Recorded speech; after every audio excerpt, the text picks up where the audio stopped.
Hey everybody, so I am here coming to you from St. George's Island State Park, which is beautiful. It's nicely overcast today, so it's actually walkable. I just took this long hike to, it's not that long, it's actually maybe like a mile and a half. And I'm about to show you how it looks on the way back. So these are these really cool beach lean-tos, and everyone's enjoying the beautiful water. It was kind of, the water was kind of murky yesterday in that ground, and then the floor was red and the yellow. You can see the water is kind of green and pretty. I have to come back here for a little dip to dip the toe in. But while we're walking across the parking lot, I just want to give you some updates on my whereabouts and my adventures. So in case you have not yet heard, I spent a little over 3 months in St. Petersburg, Florida, which I promptly fell in love with. Look at these dunes, by the way. Look at those. They're beautiful. Yes, I fell in love with it. However, it is still too much like a city. It is still full of city noises and alarms and lawnmowers all day, and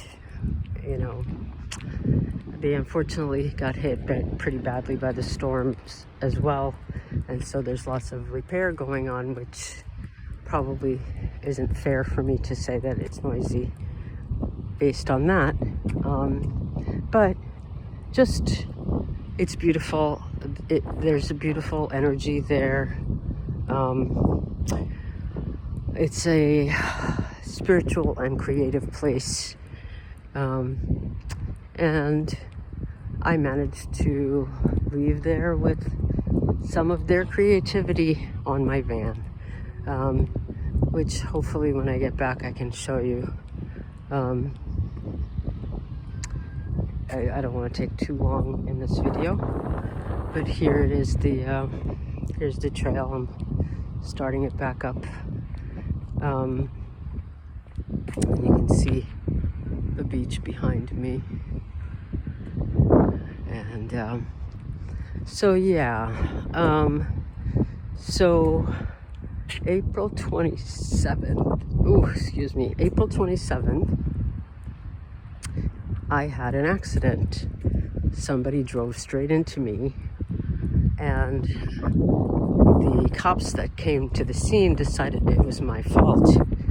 And I know for a fact, for 99.9% of a fact, that it was not my fault, because I was making a left coming out of one of those parking lots, going across one of those 6-lane roads where they give you a yellow box in the center to turn left from. And I was in that yellow box at the time I was hit.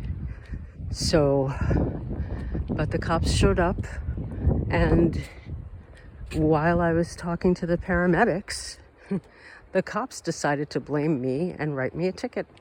And I found that pretty shocking. The dent in my van is huge. The insurance is going to pay for fixing it. Unfortunately, because it was already April 27th at that point, by the time it would have been fixed, I would have been way past my tenancy at the apartment that I rented out, which would have been May 7th. I still ended up staying 10 extra days because I kept thinking that maybe I found somebody to fix it quicker. And then while that was happening, Mom went into the hospital. Isn't it amazing how like all these things happen all at once? I bet I'm not alone in that. I bet you've had that experience. Anyway, yeah. I love that you have this backdrop of these gorgeous things to listen to my long story. So yeah, so mom has been kind of in and out. She went into the hospital last week, and then, well, the week before last, and then again when she got home. After she got home, she still had a UTI and she still wasn't feeling well, and she started having difficulty breathing. And so the following week, which would have now been last week, she went into, I this time, instead of Jacoby, I asked the aide to take her to the emergency room at Westchester Presbyterian, which I highly recommend, even though none of these hospitals are able to give you, keep you with the same doctor. And so you're constantly, like every 2 days or every 3 days, there's a new person, and they're having to follow the notes from the previous person. How beautiful is this marsh? There's like a little platform here that you can hang out on. So back to Westchester Presbyterian. Lovely humans, because each one of them really tried to help, really had real conversations with me. And I didn't feel like I was being rushed around, and I didn't feel like, just there was no rudeness like there would have been at Jacoby. And yeah, so mom stayed there for a week. They did way too many tests on her. What they found was that she had atrial fibrillation. I can't pronounce that properly, but it is what it is. AFib, it's called for short. And, that's not fatal necessarily. And she had to have some physical therapy, and she wasn't able to eat or do anything by herself, and she still isn't. She still is not capable of even sitting up by herself, which is this like shock that I think I'm still not quite used to. Like, I don't think I've quite gotten it yet, that's how she is. She can still talk a little bit. It's very hard, it seems, for her to speak. Everything is difficult. Sitting up is difficult. Moving is difficult. And I have been working my ass off on getting her 24-hour care, which ironically had started before this hospital thing. But now it's like feverish pace, and we've collected all the papers that we need. We're just waiting now. And there's lots of arranging of doctors' visits and things like that. And I'm trying to do all this from here, which I think is better than trying to do it all from there, because I would lose it if I didn't have this amazing beauty to be taking breaths and remembering what's important, remembering why my health is key. If I didn't have this, and if I was stuck in the Bronx doing all this and trying to do all this for my mom, I would have lost it by now. Just this week, I would have lost it by now. So I agonized for days over whether I should, from St. Pete, whether I should go west or just due north. And if I had gone due north, I think I would have been very disappointed in myself. I think I would have been in much worse shape. I, of course, so last weekend, I spent almost the whole weekend getting all of my stuff back in the van, which took a lot more effort than I thought it would, because up and down one flight of stairs with every little thing. I'm pretty much doing most of it myself. However, here are some shiny parts. So I decided that since I was going to temporarily wait to fix the van, because apparently I have 4 years to get this done. I'm blown away by that. But apparently I have 4 years to get it fixed.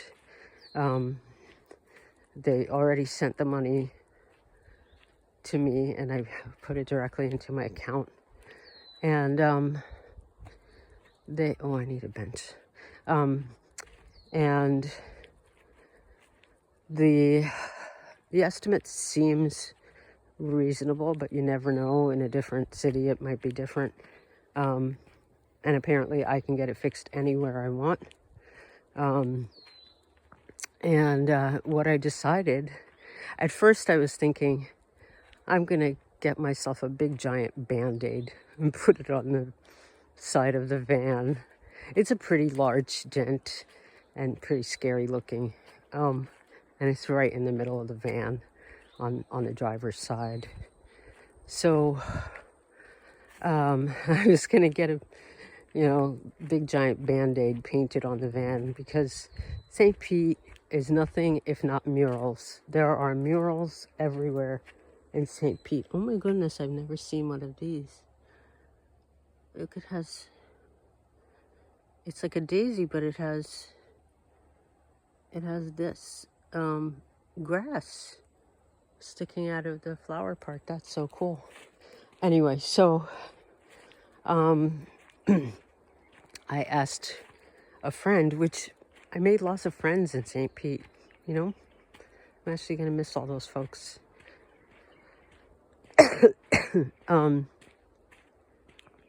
So I asked a friend if she knows any artists, and she said, oh, well, there's an open studio tonight that you should go to. And I'm thinking, oh, it's going to be one of these boring open studios. No, I went to a giant warehouse complex that had tons of studios of different kinds of art, not just painting. There was one guy who was making giant metal sculptures, who I was like, oh, you'd be a hit at Burning Man.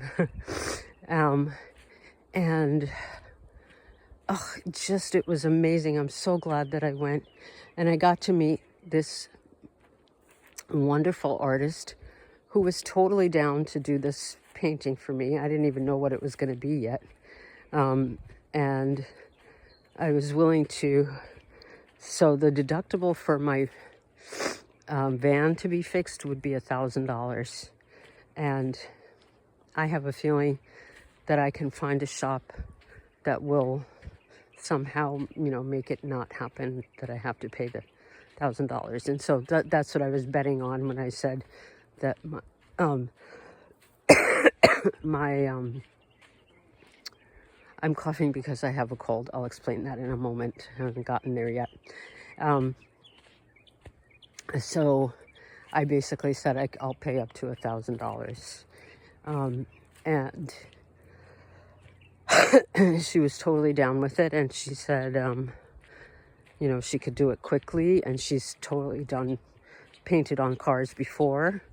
And so I was psyched.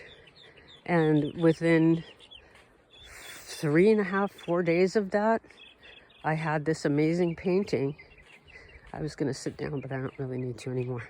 I had this amazing painting on the side of my van where the giant boo-boo is. And it now has is a giant teal blue lotus. And it says, no mud, no lotus. I can't even talk anymore.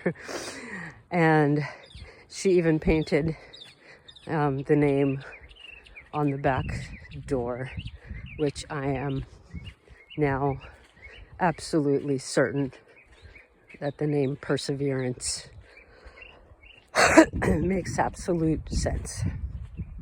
Percy, for short.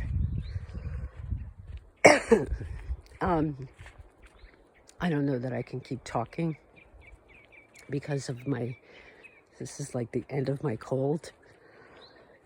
But I didn't bring water with me, so that was not a good idea. So, back later.